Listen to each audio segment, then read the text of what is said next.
Disinilah kita satu, menjadi gereja yang satu dan menjadi gereja yang kudus, katolik, dan apostolik.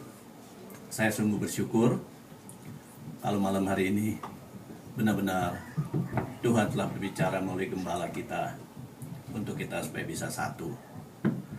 Dan di mana moto dari KKI yang dulu asal dari KKIA sebagai jembatan dari Indonesia lalu naik ke paroki.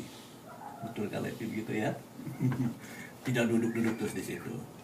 Dan kita boleh melihat hasil-hasilnya di mana anaknya Ibu Els dari umat KKI menjadi pastor.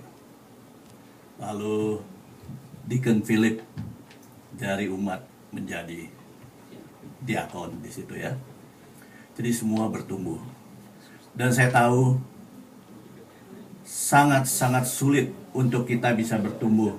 Tapi di dalam Roh Kudus itu, seperti apa yang dikatakan Santo Paulus, tidak ada yang mustahil.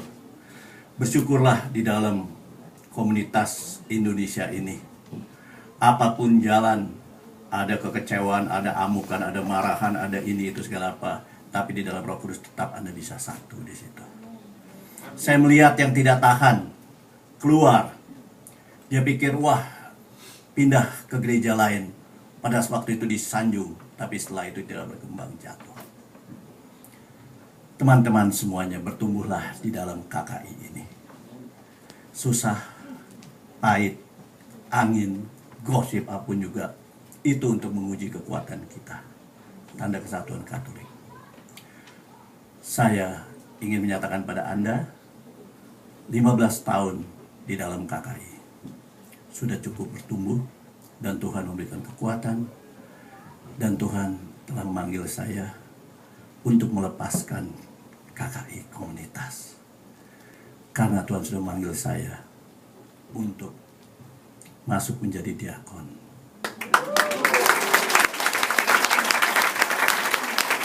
Dan ini sesuatu yang impossible. Karena apa? Singkatnya, diakon hanya boleh dijadikan, diusulkan oleh gereja paroki. Pada waktu Deacon Philip ditumpangkan tangan, disumpah oleh uskup, kata-katanya, maukah engkau setia mengikuti aku dan pengikutku, yaitu para pastor. Di situ menjamah hati saya. Saya bilang, Tuhan, engkau telah memberikan saya berjalan kemana-mana, menginjil dan sebagainya. Tapi ini suatu yang mulia di Katolik. Saya mau supaya bisa dipimpin demikian. Dan pada waktu itu saya pikir ini hanya emosi saja ya, karena melihat deacon-deacon gitu kan. Tapi terus, lalu saya bicara sama konsul, sama Romo Adri. Romo Adri pendapat iya begitu. Lalu saya bicara dengan chaplain dari karismatik Oris County. Dia juga begitu. Lalu kedua pastor ini memberikan surat rekomendasi, masukin lamaran, ditolak.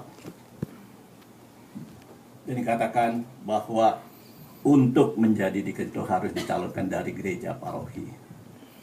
Dan saya tersentuh untuk menjadi masuk di dalam hometown saya, home base saya itu Riverside, San Bernardino.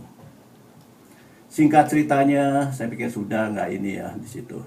Tiba-tiba uskup dari ketua uskup yang diserahkan sama Todd Brown untuk membina karismatik, Bishop Dominic, tiba-tiba ketemu saya bilang, Henry, you have to be a deacon.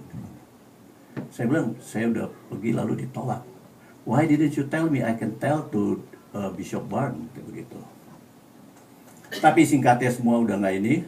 Lalu tiba-tiba beberapa bulan kemudian dapat panggilan dari diakon, asistennya, suster. Saya cerita, kan tuh dia bilang, you coba introduce yourself kepada gerejamu. Saya berdoa, saya datang minta sama pastor untuk ketemu, mau berkenalan. Saya kenalan, saya menceritakan riwayat saya. Lalu dia mengatakan untuk menjadi deacon you harus isi application, dia bilang gitu.